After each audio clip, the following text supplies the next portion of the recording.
Muy buenas noches a todos. Gracias por estar aquí. Aquí te invito a tu programa Aprende con Rosie. Como ustedes pueden ver abajo de la pantalla, dice USA volverá a la era dorada.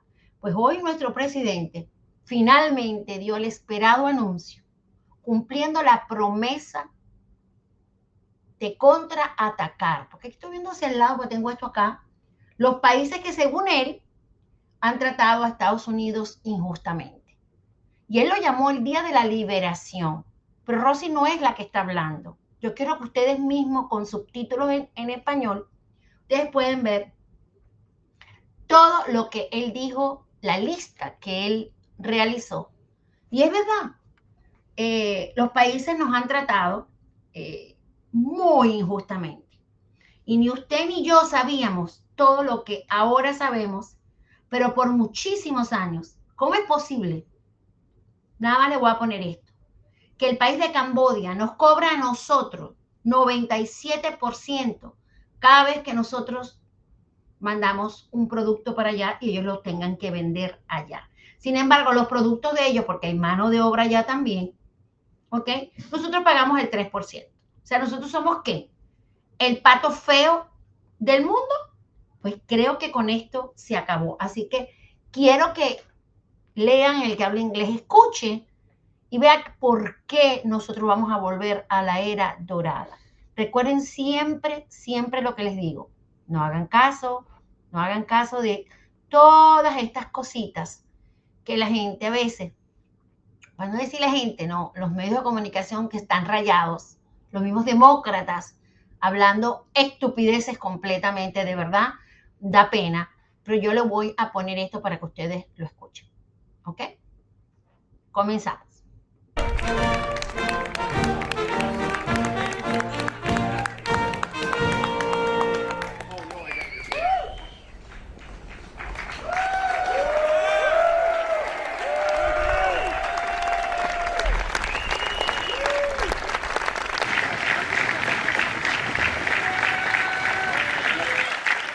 Thank you very much. Thank you.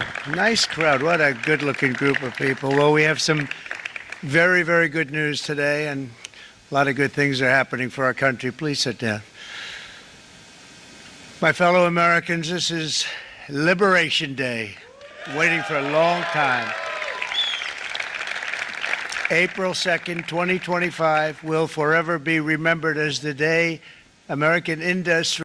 Escuchen bien porque él llamó hoy, 2 de abril, el Día de la Liberación. Definitivamente nos hemos liberado, mi gente. Esto es impresionante cuando ustedes escuchan, leen lo que ha sucedido hoy. Esto es para celebrar. Was reborn, the day America's destiny was reclaimed, and the day that we began to make America wealthy again. We're going to make it wealthy, good and wealthy. For decades, our country has been looted, pillaged, raped, and plundered by nations near and far, both friend and foe alike. American steelworkers, auto workers, farmers, and skilled craftsmen, we have a lot of them here with us today. They really suffered gravely. They watched in anguish as foreign leaders have stolen our jobs, foreign cheaters have ransacked our factories, and foreign scavengers have torn apart our once beautiful American dream. We had an American dream that you don't hear so much about. You did 4 years ago, and you are now, but you don't too often, and for many years and decades even, you didn't hear too much about. Our country and its taxpayers have been ripped off for more than 50 years, but it is not going to happen anymore. It's not going to happen. In a few moments, I will sign a historic executive order instituting reciprocal tariffs on countries throughout the world. Reciprocal, that means they do it to us and we do it to them. Very simple, can't get any simpler than that. This is one of the most important days, in my opinion, in American history. It's our declaration of economic independence. For years, hardworking American citizens were forced to sit on the sidelines as other nations got rich and powerful, much of it at our expense. But now it's our turn to prosper, and in so doing, use trillions and trillions of dollars to reduce our taxes and pay down our national debt, and it'll all happen very quickly. With today's action, we are finally... Muy importante que ustedes puedan entender que él está tratando de hacer todo lo posible, porque el dinero tiene que entrar de alguna manera para quitarnos a ti y a mí estas deducciones de los taxes. Sin embargo, los demócratas están mencionando y diciendo que esto solamente favorece a los millonarios. Por favor, ¿qué millonario puede ser favorecido si a ti y a mí nos quitan $500, dando un ejemplo, cada 2 semanas, y que ahora esos $500 estén en tu bolsillo? O sea, ¿hasta cuándo estas personas van a seguir creyendo que nosotros, los que estamos acá, no pensamos con nuestro propio cerebro? No somos más esclavos, por eso que el conocimiento es poder. Going to be able to make America great again, greater than ever before.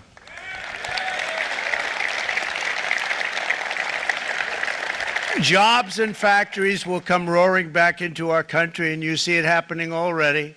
We will supercharge our domestic industrial base. We will pry open foreign markets and break down foreign trade barriers. And ultimately, more production at home will mean stronger competition and lower prices for consumers. This will be indeed the golden age of America. It's coming back. We're going to come back very strongly. ¿Y qué de malo hay que este señor quiera lo mejor para esta nación? ¿Qué de malo hay que él de verdad es un real patriota que con todo el dinero que tiene no necesita estar en esto? Sin embargo, está pensando en tu bolsillo y en mi bolsillo. En la era dorada de los Estados Unidos. Gracias a Dios que nos dio la oportunidad, por lo menos, de estar vivos y ver esto que nos viene, porque todavía hay que esperar, pero vamos a seguirlo viendo.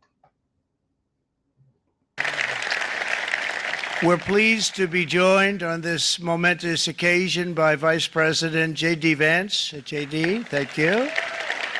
Thank you. Thank you very much. Where are you, J.D.? No, that wasn't too hard to find. I was looking, you know, he likes to take a low-key attitude, so usually we sit right in front. He's gaining a lot of confidence, Mike, isn't he? And nearly my entire cabinet is here, as well as Speaker Mike Johnson, who's done an amazing job. And with the great success we had last night in Florida, we have a majority of 7, and 7's like a lot when we had it at 1, right? You've done a fantastic job, and many of the members of the House and Senate are with us. Senators, Congressmen, thank you all for being with us. We appreciate it. For decades, the United States slashed our trade barriers on other countries, while those nations placed massive tariffs on our products and created outrageous non-monetary barriers to decimate our industries. And in many cases, the non-monetary barriers were worse than the monetary ones. They manipulated their currencies, subsidized their exports, stole our intellectual property, imposed exorbitant VAT taxes to disadvantage our products, adopted unfair rules and technical standards, and created filthy pollution havens. They were absolutely filthy, but they always came to us and they said, we're violating, we should pay for it. It's all detailed in a very big report by the U.S. Trade Representative on foreign trade barriers, and I'll just hold it up for you. It's available, and you don't have to pay too much. As I understand it, you'll pay nothing. It's a lot of work for something, actually, because it's a special book. It's very, frankly, it's very upsetting when you read it, when you see what people have been doing to us for 30 years. This all happened with no response from the United States of America, none whatsoever. But those days are over. Let me offer just a few examples of the vicious attacks our workers have faced for so many years. The United States charges other countries only a 2.4 tariff on motorcycles. Meanwhile, Thailand and Others are charging much higher prices, like 60%. India charges 70%. Vietnam charges 75%, and others are even higher than that. Likewise, until today, the United States has for decades charged a 2.5 tariff. Think of that, 2.5% on foreign.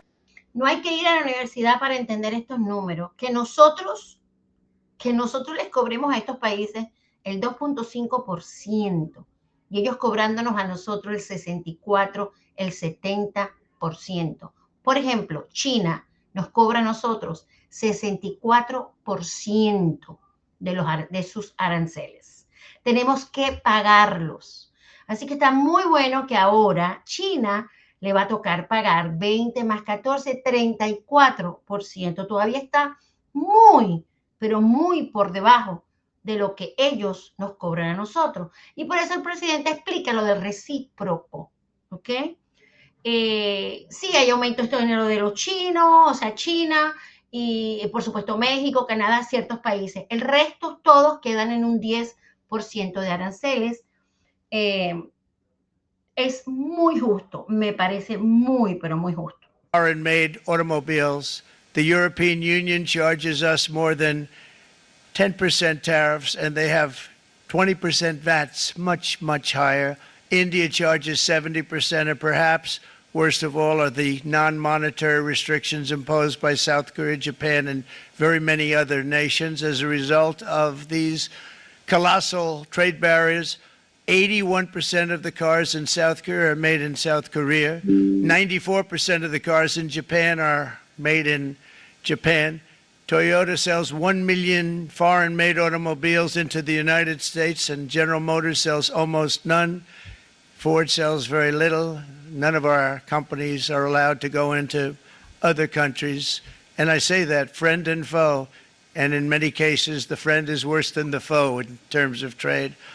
But such horrendous imbalances have devastated our industrial base and put our national security at risk. I don't blame these other countries at all for this calamity. I blame former presidents and past leaders who weren't doing their job. They let it happen, and they let it happen to an extent that nobody can even believe. That's why, effective at midnight, we will impose a 25% tariff on all foreign-made automobiles.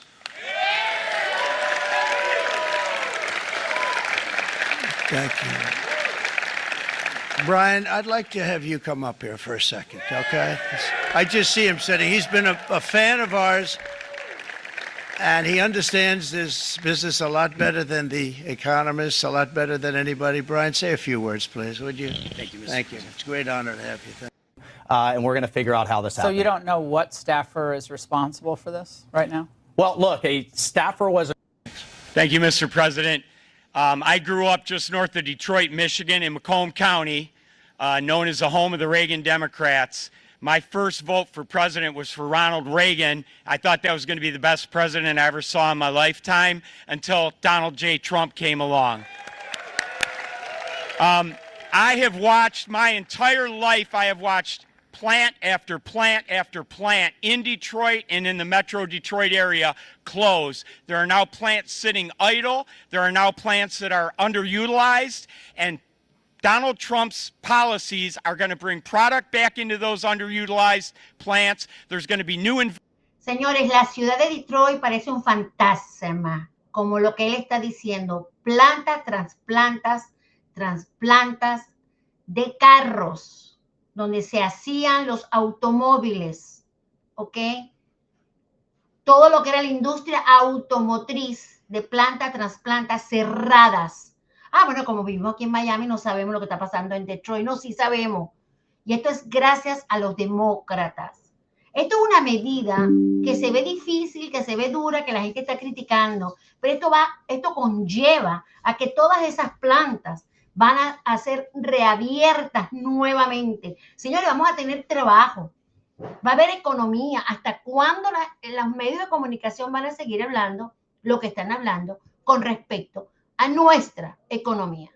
Él lo dijo, vamos a estar, antes que se cierre este año, viendo los frutos de todo lo que este señor, nuestro presidente número 47, está haciendo por nosotros. investment. There's going to be new plants built, and the UAW members, and I brought 20 of them with me. They're sitting right over here.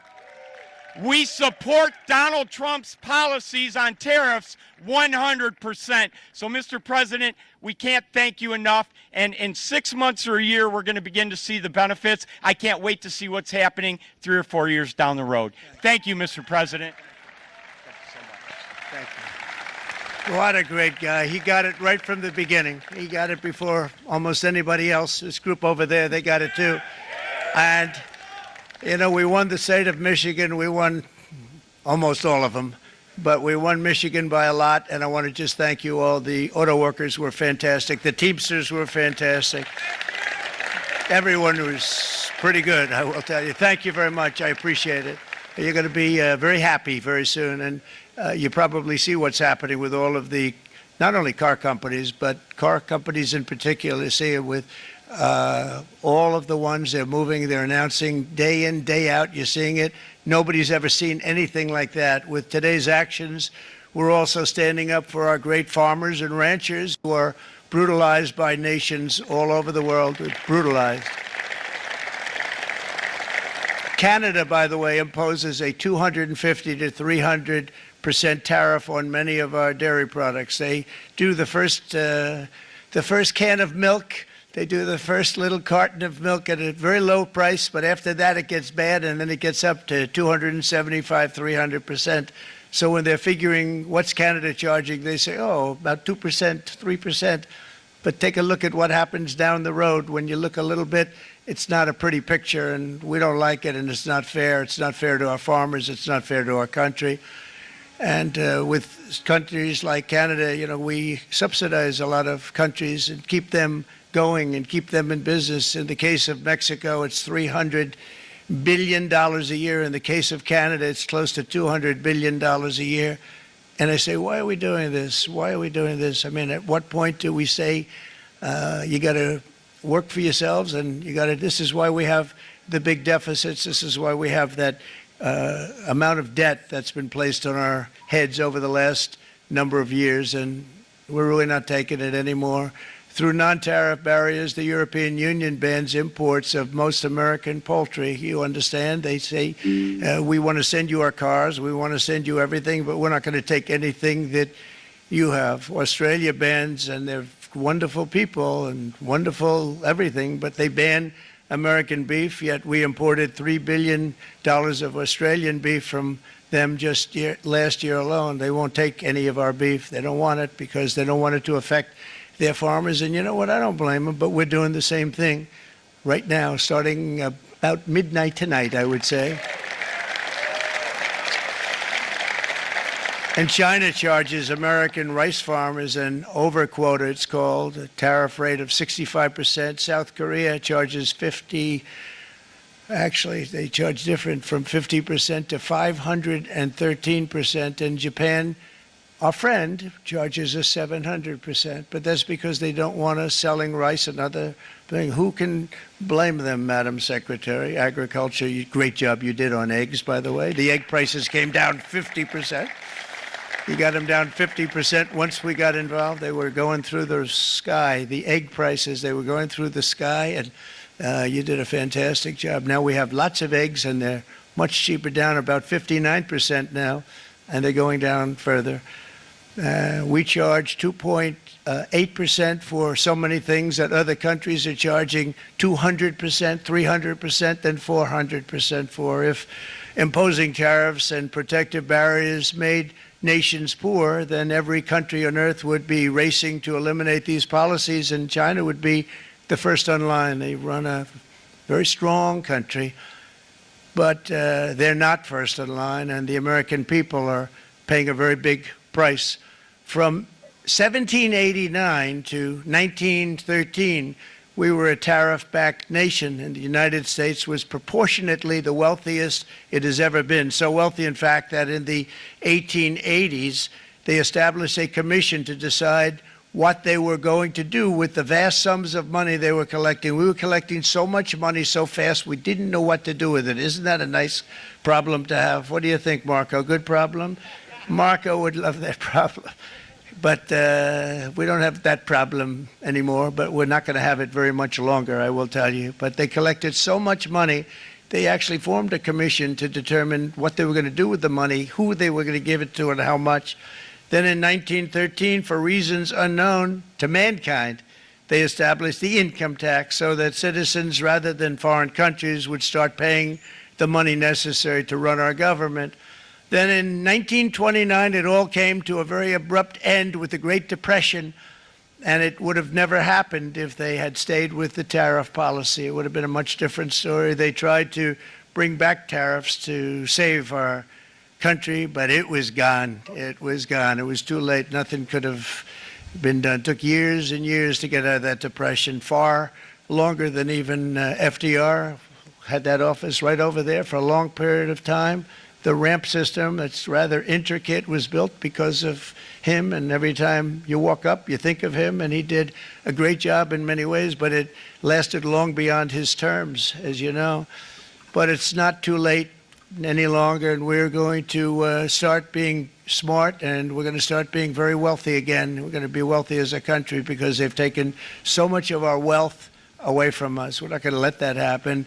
We truly can be very wealthy. We can be so much wealthier than any country. It's not even believable, but we're getting smart. Nearly a century later, in the face of unrelenting economic warfare, the United States can no longer continue with a policy of unilateral economic surrender. We cannot pay the deficits of Canada, Mexico, and so many other countries. We used to do it. We can't do it anymore. We take care of countries all over the world. We pay for their military. We pay for everything they have to pay, and then when you want to cut back a little bit, they get upset that you're not taking care of them any longer. But we have to take care of our people, and we're going to take care of our people first, and I'm sorry to say that.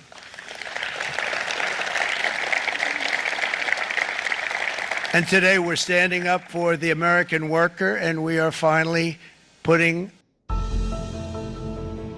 Indulge in a world of refined luxury. America first. ¿Qué de malo hay en ser América primero? Trabajando para los trabajadores, valga la redundancia que estoy diciendo, para Estados Unidos primero, para su país primero, como debe de ser. In Sleepy Joe Biden's last year in office, the United States hemorrhaged 100,000 manufacturing jobs, and the number was going through the roof at levels never seen before. And our trade deficit reached a record $1.2 trillion, which is unheard of. Since the beginning of NAFTA, the worst trade deal ever made. It was a horror show. I was able to terminate it. They all said you'd never be able to get it out. We had to get approval from Congress to get it terminated. We had to live with that deal. It was the worst trade deal ever made by far.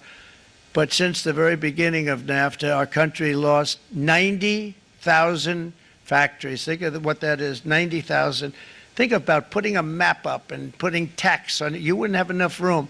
90,000. I said, is that possible? We had it checked 4 different times, and it was actually somewhat higher than that.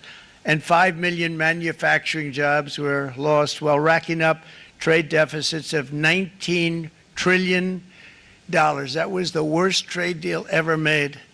As a result of these gigantic losses, foreign nations now own $26 trillion more of American assets than the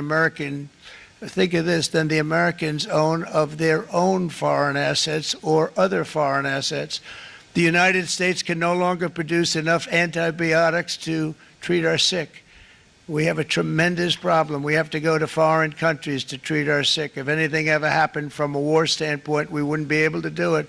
We import virtually all of our computers, phones, televisions, and electronics. We used to dominate the field, and now we import it all from different countries.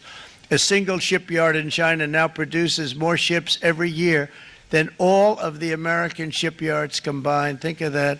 And it was a business that we used to dominate. We used to dominate it totally. In short, chronic trade deficits are no longer merely an economic problem. They're a national emergency that threatens our security and our very way of life. It's a very great threat to our country. And for these reasons, starting tomorrow, the United States will implement reciprocal tariffs on other nations. It's been a long time since we even thought of that. We used to think about it a lot. We didn't think about it for many decades, and you see what's happened. For nations that treat us badly, we will calculate the combined rate of all their tariffs, non-monetary barriers, and other forms of cheating. And because we are being very kind, we're kind people, very kind. You're not so kind when you got ripped off with your salaries. My auto worker friends and my Teamster friends and all of the unions that typically voted Democrat, they're not voting Democrat anymore because worker, whether union or non-worker, they're for the Republicans now. That's what happened. But we will charge them approximately half of what they are and have been charging us. So the tariffs will be not a full reciprocal. I could have done that, yes, but it would have been tough for a lot of countries who didn't want to do that. I'd like to see the chart if you have it. Could you bring it up, Howard? This is our great Secretary of Commerce, Howard Lutnick. Thanks, Howard. So if you look at that, China, first row, China, 67%. That's Preste muchísima atención a esta lista, porque ahí él está poniendo China, ellos nos cobran a nosotros 67%. La Unión Europea, 39%. Vietnam, 90%. Taiwán, 64%, y así sucesivamente. Camboya, como les mencioné al principio, que yo me quedé fría, 97%, y nosotros 4%. Pero él lo está dando. Escuchen la lista. tariffs charged to the USA, including currency manipulation and trade barriers. So 67%, I think you can, for the most part, see it. Those with good eyes, with bad eyes. We didn't want to bring, it's very windy out here. We didn't want to bring out the big charts because it had no chance of standing. Fortunately, we came armed with a little smaller chart. So it's 67%, so we're going to be charging a discounted reciprocal tariff of 34%. I think, in other words, they charge us, we charge them less, so how can anybody be upset? They will be, because we never charge anybody anything, but now we're going to charge. European Union, they're very tough, very, very tough traders. You know, you think of European Union, very friendly. They rip us off. It's so sad to see. It's so pathetic. 39%, we're going to charge them 20%, so we're charging them essentially half. Vietnam. Fíjese cuando él habla de Europa y él dice que ellos son muy buenos con nosotros, no, nos están estafando a nosotros. Dime tú, Taiwán, 64% le vamos a cobrar 32% nosotros, pues. Estamos por debajo, ni siquiera estamos haciendo... Vamos a hablar claro, mi gente, porque yo sé que son ustedes y a mí me encanta esto. Vamos a hablar claro. A ver, que a usted alguien le cobre 7% de taxes o de interés de una casa y que cuando esa misma persona le vaya a comprar la casa a usted, usted va a decir, bueno, no, perdón, cuando esa persona le vaya a vender entonces la casa a usted y usted tiene que pagar, le van a cobrar a usted un 50%. Usted va a decir, ya va. Yo te di un 7% y tú me vas a cobrar a mí un 50%. ¿Qué harías tú en ese momento? Lo que él está haciendo es fair, es justo. Y todavía 67% China y nosotros estamos cobrando el 34%. Pasa que estábamos cobrando 4%. Entonces, wow, ahora me van a cobrar el 34%. Bueno, mi amor, pero bueno, quieren la arepita hecha, comida, masticada y picadita para todos ustedes. Y sobre todo la Unión Europea. A mí la Unión Europea me tiene un poquito así como que... Porque ellos son Unión Europea. Son varios países. Es que ellos nos cobran a nosotros un 39%, pues les vamos a cobrar un 20%. Claro, yo estoy de acuerdo con eso. Yo no sé ustedes, yo sí. Great negotiators, great people. They like me, I like them. The problem is they charge us 90%. We're going to charge them 46% tariff. De Vietnam. Taiwan, where they took all of our computer chips and semiconductors. We used to be the king, right? We were everything. We had all of it. Now we have almost none of it, except the biggest company is coming in. We're going to end up with almost 40%. Lee Zeldin's working to get their approvals. And it's an amazing company. Mr. Wei, of one of the great companies of the world, actually, they're coming in from Taiwan, and they're going to build one of the biggest plants in the world, maybe the biggest for that. But 64%, we're going to charge them 32%. Japan, very, very tough, great people. And again, I don't blame the people for doing it. I think they're very smart in doing it. I blame the people that sat right in that Oval Office, right over there, right behind the Resolute desk or whichever desk they chose. Japan, 46%. They would charge us 46%, and much higher for certain items like cars, little items like cars. 46%, we're charging them 24%. India, very, very tough, very, very tough. The Prime Minister just left, and he's a great friend of mine, but I said, you're a friend of mine, but you're not treating us right. They charge us 52%. You have to understand, we charge them almost nothing for years and years and decades, and it was only 7 years ago when I came in, we started with China and charged them. We took in hundreds of billions of dollars from China in tariffs, and they understood, honestly. President Xi understood. He said, look, I understand, and the other countries, and they all understand. We're going to have to go through a little tough love, maybe, but they all understand. They're ripping us off, and they understood it. Prime Minister of Japan, Shinzo Abe. He was a fantastic man. He was unfortunately taken from us, assassination. But I went to him and I said, Shinzo, we have to do something. Trade is not fair. And he said, I know that. And he was a great gentleman. He was a fantastic man, but he understood immediately what I was talking about. I said, Shinzo, we have to do something. He said, I know that. And we worked out a deal, and it would have been a much better deal, but frankly, there were many years left on the deal that was made previous to my getting there, but it was something. If you look at Switzerland, 61% to 31%, Indonesia, Malaysia, Cambodia, oh, look at Cambodia, 97%. We're going to bring it down to 49. They made a fortune with the United States of America. United Kingdom, 10%, and we'll go 10%. So we'll do the same thing. South Africa, 60%, 30%, and they've got some bad things going on in South Africa. We're paying them billions of dollars, and we cut the funding because a lot of bad things are happening in South Africa. The fake news ought to be looking at it. They don't want to report it. Brazil, 10%, 10%. Bangladesh is 74%. So you see what's going on. Pakistan, 58%. Sri Lanka, 88%. So what we're doing is we're taking not the full, we could take the full 88%. Thanks a lot, Aaron. He's doing a very good job. How's he doing, all right? I think you better take it with you. It's not going to last very long. He's going to put it, it's going to follow you down with the wind. I brought a hat just in case it got too windy, but here, would anybody like a hat? I'm not giving it to a cabinet. I'm giving it to the auto workers. Come here.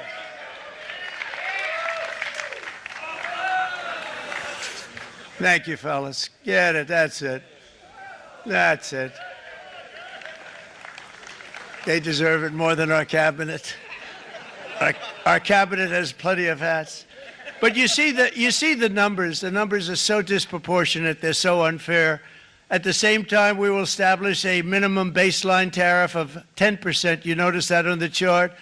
And that'll be on other countries to help rebuild our economy and to prevent cheating. So we're going to have a minimum of cheating, and we're going to be very severe on the people that at the gate that watch the tariffs and watch the product coming in, because there's been a lot of bad things happening at the gate because the money is so enormous that you're talking about. There's never been probably anything like it in terms of the enormity, and there are a lot of bad things happen at the people that do the check-in, and they're looking at 10-year jail sentences if they do play. We're going to treat them so good, but if they cheat, the repercussions are going to be extremely strong.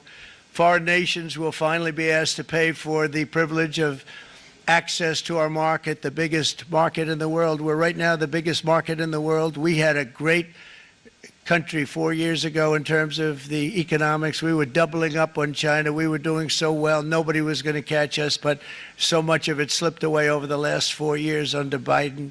I campaigned on this policy throughout last year, and today that promise was made, and it was also a promise, as you know, that was kept. Promises made, promises kept. To any company that objects to our common sense reciprocal tariffs, again, reciprocal, back and forth, back and forth. And I call this kind reciprocal. This is not full reciprocal. This is kind reciprocal. But what we do is we cut it in half. We charge them. My answer is very simple if they complain. If you want your tariff rate to be zero, then you build your product right here in America, because there is no tariff if you build your plant, your product in America. And we've seen companies coming in. Muy sencillo. No hay aranceles si se producen aquí, en los Estados Unidos. Así que esto a mí me parece que es una medida de una manera u otra drástica para que todas las plantas abran aquí, las fábricas, las industrias, y volvamos de una vez por todas, gracias a Dios, a poder ver etiquetas que digan hecho en USA. De verdad que yo estoy bien cansada, aquí voy a poner mi cara, de estar viendo hecho en Pakistán, o hecho en Camboya, o hecho en China, que es en todos lados hecho en China, que las ropas no sé qué tipo de, no sé qué material realmente están usando. Tú lavas esas ropas no sirven para nada.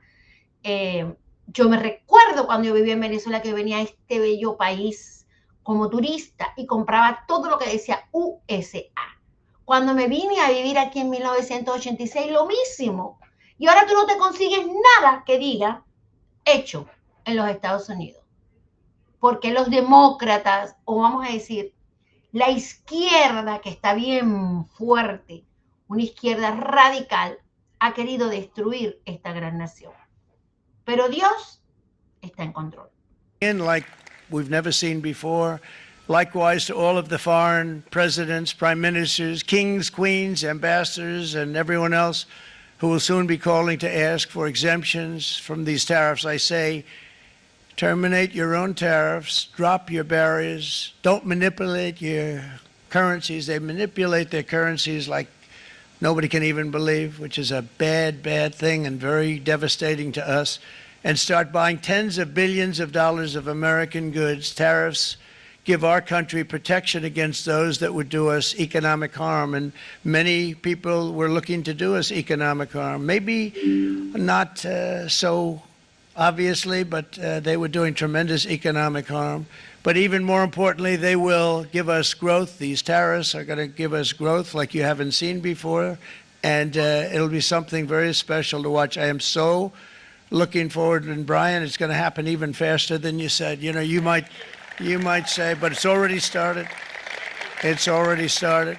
Work's already begun on plants all around the country, and you see that as before. These are big, rich companies. We have $61 billion started on a big plant going up. It's going to be announced over the next 2 days, and they already started work. Many of these the biggest companies in the world, they've committed to build. We're going to build, sir. And they came here to see me, and they wanted to know if they could have a press conference. I do as many as I can. I'm pretty busy trying to stop Russia and Ukraine and the Middle East. We got to stop that. We got to stop the Houthis, which we're making tremendous. They like shooting ships down and out of the water, sinking ships. They get a kick out of it, but they're not getting such a kick out of it now, are they, Mr. Secretary? They're not getting such a kick out of that now. But here are just a short list of some of the companies that have already announced and committed to investment. And this is a company that built its factories and its plants in China. Apple is going to spend. Muchas de las compañías que va a empezar él a nombrar en estos momentos son compañías que van a construir sus fábricas y sus plantas que estaban en China, vienen ahora a nuestra nación. Spend $500 billion. They never spent money like that here. They're going to build their plants here. SoftBank, OpenAI, and Oracle, great companies, are investing $500 billion almost immediately. NVIDIA, a hot company, is investing hundreds of billions of dollars. They just announced. TSMC, the biggest, most important company in the world of chips from Taiwan, with no investment from us, is investing $200 billion. And they said the reason was, number one, the election of November 5th, and number two, the tariffs. They don't want to pay the tariffs, and the way they're not paying it is to build their plant here. So we're going to go from almost no percentage. We used to have 100% of the chip market. Now it's all in Taiwan. Almost all of it's in Taiwan, a couple of other countries, but mostly in Taiwan.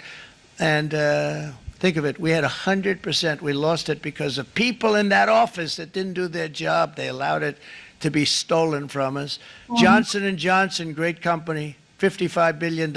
Eli Lilly, $27 billion. Meta is investing $500 billion. Wow.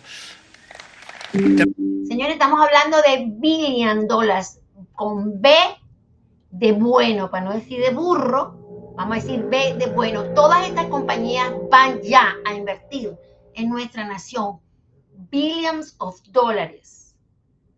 Lo que la otra administración destruyó, pues se está tratando de levantar y tratando de construir algo.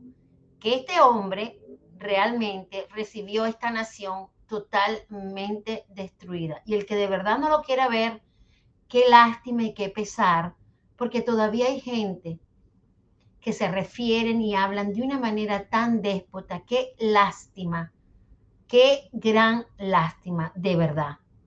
The Mac is investing $20 billion, CMA, CGM, $20 billion, and then you have Merck and Clarios, Stellantis, General Motors, GE Aerospace, Honda, Nissan, Hyundai are all putting in billions and billions of dollars, and they're committed 100%. So. And we've never had, and this is after 2.5 months. This is after just a short, this all took place as soon as we came out with what everybody wanted to do. You know, I watched a gentleman today on television, used to work with Lee Iacocca, a very respected automobile person, and he said, you know, because they're asking people, they try and get as many negative people as they can, but they can't find them too much. It's pretty hard to find in terms of what we're doing, especially when they see all this investment.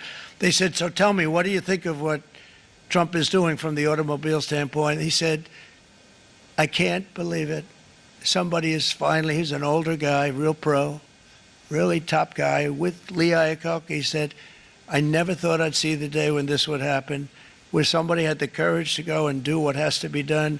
This is transforming our nation. Our entire nation is going to be transformed, not only with the cars, but on every single other item that's built. We're going to become an industrial powerhouse. And he said that so beautifully today. In fact, I'm going to find out, I'm going to get a tape, and Bruce, I'm going to get that tape, and I'm going to send it to you out in Long Island, and you're going to play it for the people and all your union workers and your non-union workers out there. You got a pretty even split.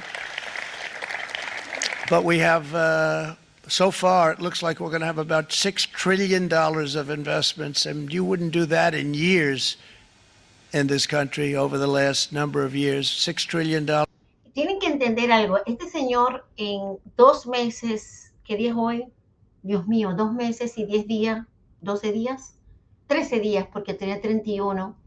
Estamos hablando casi en 2 meses y medio para inyectar a esta gran nación 6 billones de dólares o trillones. Déjame repetir aquí, déjame ver lo que está diciendo. And that's going to be much higher by the end of the year. And think of what $6 trillion is. 6 trillones de dólares en 2 meses y medio.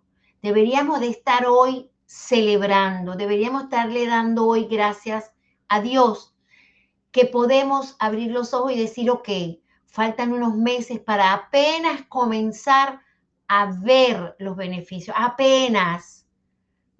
Esto no puede suceder de la noche a la mañana. Todavía está difícil. Y les digo algo, por ahí viene lo de los taxes, porque él ya lo ha dicho varias veces. Ya no está hablando del retiro, que ya es un hecho. Ya no está hablando del overtime, que ya es un hecho. It's a fact, como dicen los americanos. No estamos hablando de eso, estamos hablando de los taxes que te quitan a ti y a mí. Y todavía hay personas que dicen, ay, pero ¿y si no los quitan entonces el gobierno? ¿Qué va a pasar con el gobierno? ¿Cómo que qué va a pasar con el gobierno? Si están inyectando en 2 meses y medio 6 trillones de dólares. Imagínense cuando este presidente tenga 1 año.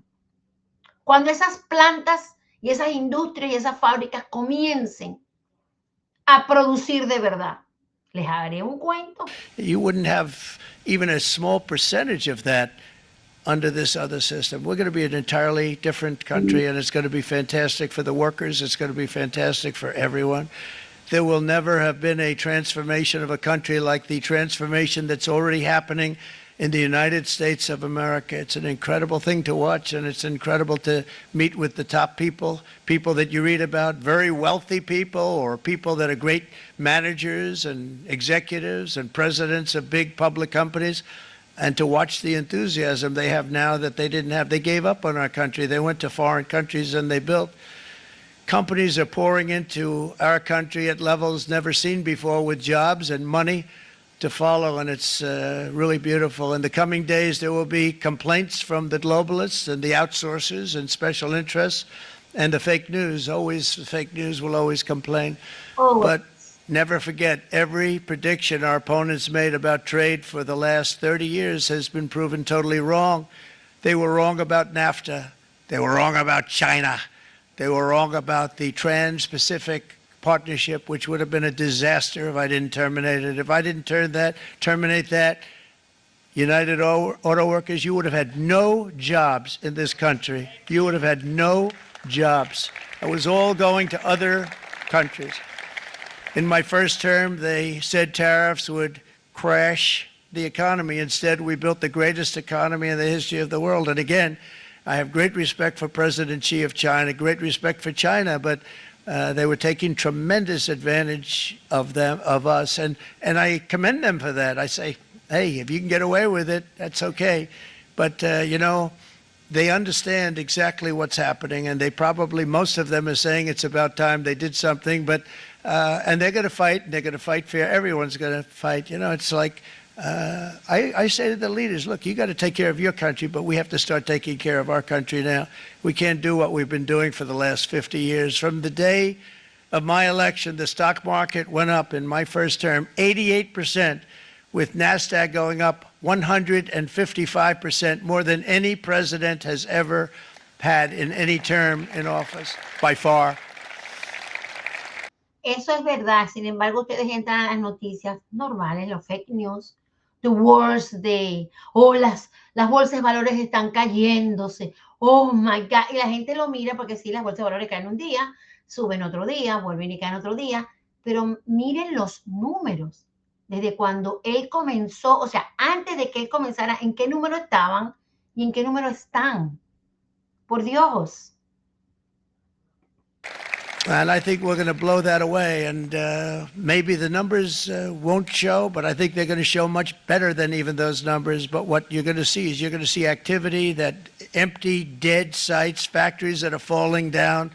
Those factories will be knocked down, and they're going to have brand new factories built in their place. They're not only talking about renovating, they're talking about brand new, the best anywhere in the world, the biggest anywhere in the world. I have a friend who builds car plants, and I said, I want to see the biggest and the best. He said, well, we have to go to Mexico.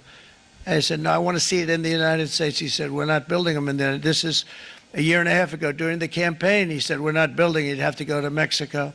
When I was starting to decide to run, and I went to #1 in the polls very rapidly, I want to say, like, let's say in the first hour. And then shortly thereafter, it looked like I was going to win, and the fake news was saying, oh, no, don't do this. What they don't know is if I didn't win, they would have really been in trouble, because nobody wants to read them anyway. But I tell you what, when it looked like I was going to win, I announced that I was going to be doing exactly what we're talking about today. Great consistency, actually, because I've been talking about it for 40 years. But because I saw what was happening 40 years ago. If you look at my old speeches when I was young, very handsome, my old speeches, and that people would say, I'd be on a television show, I'd be talking about how we were being ripped off by these countries. I mean, nothing changes very much. The only thing that changed were the countries, but nothing really changes. But it's why it's such an honor. It's such an honor to be finally able to do this. If you look at China, I took in hundreds of billions of dollars in my term, hundreds of billions. They never paid 10 cents to any other president, and yet they paid hundreds of billions, so much so that Biden couldn't do anything. They wanted to try and terminate it because he had a very special relationship with China. You know what the relationship was? He had a special relationship. But the numbers were so big, that they couldn't do it. So they did ease it up. They did things that they shouldn't have done. They made it a lot more comfortable for them, but they couldn't do it because the numbers were hundreds of billions of dollars, and I did that. And we were on our way to doing something like incredible. And then we had a very bad election happen, a very bad election. A lot of bad things happened. So when I said we got to do it again, I said we have to make it too big to rig. And we made it too big to rig, and we won in records. And it was a... Ahora él está hablando lo que, bueno, generalmente le gusta hablar sobre le robaron sus elecciones, bueno, todas las situaciones que pueden pasar. Pero yo quiero terminar con esto para aquellas personas que de repente pues no saben, cuando él dice recíproco, quiere decir según nuestro presidente Donald Trump, eso significa que nos los hacen a nosotros, nosotros se lo hacemos a ellos. Ahora, ¿cuándo esto comienza? Los aranceles universales del presidente Donald Trump entrarán en vigor el sábado abril 5, 12:01 a.m. de la mañana. Y sus aranceles recíprocos se aplicarán el 9 de abril a las nuevas importaciones de productos fabricados en el extranjero. Nuestro presidente dijo o afirmó que los aranceles obligarán a otros países a reducir sus propias tasas sobre los bienes y servicios estadounidenses, lo cual es verdad. Esto es como una medida, lo que creará un marco económico más equilibrado para las exportaciones estadounidenses y un fuerte incentivo para que las empresas fabriquen bienes como, por ejemplo, automóviles dentro de los Estados Unidos para evitar pagar impuestos. A mí me parece que él está acorralando y al final va a terminar que todas esas empresas que ya por lo menos lo habló, dijo que la Honda y la Honda, todo eso van a poner sus plantas ya. De hecho, ya escrito, firmado que arrancan esas dos. Y parte de Rolls-Royce de Alemania aquí es como una manera de que arranquen aquí en nuestro propio país. Sin embargo, por supuesto, algunos analistas advierten que el costo de los aranceles se trasladará a los consumidores estadounidenses. Bueno, ya veremos. Incluso antes del anuncio, o sea, antes de él hablarlo delante de todo el mundo, las naciones se comprometieron a contraatacar. Bueno, no hay problema. Canadá afirmó estar preparado contra medidas, mientras que China, Japón, Corea del Sur estaban trabajando en una respuesta unificada. La Unión Europea afirmó que calibraría su respuesta. El anuncio se produjo hoy mismo, donde Trump enfrentaba una posible reprimenda del Senado, porque el Senado tampoco se queda tranquilo. Se esperaba que suficientes republicanos se unieran a los demócratas hoy miércoles para votar para poner fin a la declaración de emergencia que permite aranceles contra Canadá. ¿Cómo es posible? No importa. De esta manera estamos viendo realmente quiénes son los verdaderos republicanos en el Senado.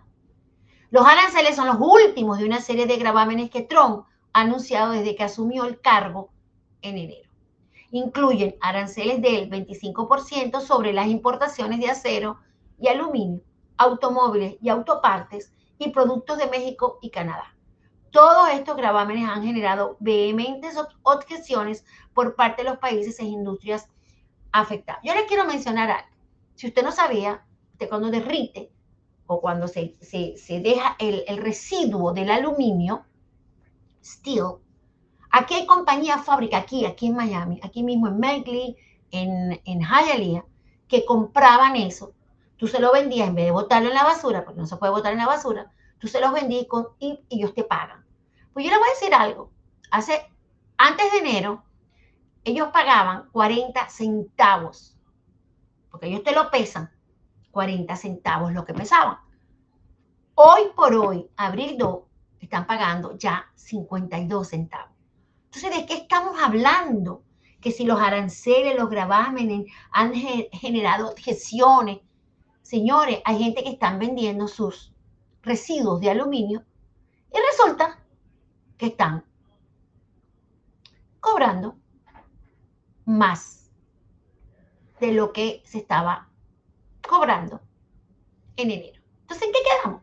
Si yo me pongo ahorita muy contenta, si yo me pusiera a vender eso, mírate, aquí tengo mi residuo, pésalo, ¿cuánto me paga? 40 centavos. Y ahora va, ¿cuánto me paga? 52 centavos. Casi cada 2 semanas están aumentando de 2 a 2 centavos. Así que yo les digo algo, tengan esperanza, no escuchen, apaguen la bendita televisión e inclusive la mayoría de las emisoras de radio, porque hasta hay una de ellas que yo la escuchaba chévere siempre, no dejo de reconocer que el programa de la tarde está buenísimo, pero el programa de las mañanas a mí me parece estar escuchando, no sé, Univisión, Telemundo, un CNN, me parece estar escuchando cualquiera de esas emisoras. Así que no me le hagan caso, vamos a seguir adelante. Déjame poner aquí, muy importante, si te gustó el show, el programa, suscríbete para que puedas recibir las notificaciones. Y algo muy importante, Estados Unidos volverá a la era dorada, pero ahora no es que volver, ahora vamos a estar en la era dorada. Sé parte de mi canal, muchísimas gracias, creo que tengo por aquí, estoy poniendo todas las cositas que yo tengo, bueno, no tengo, sí, este es mi email, con muchísimo gusto, ¿ok?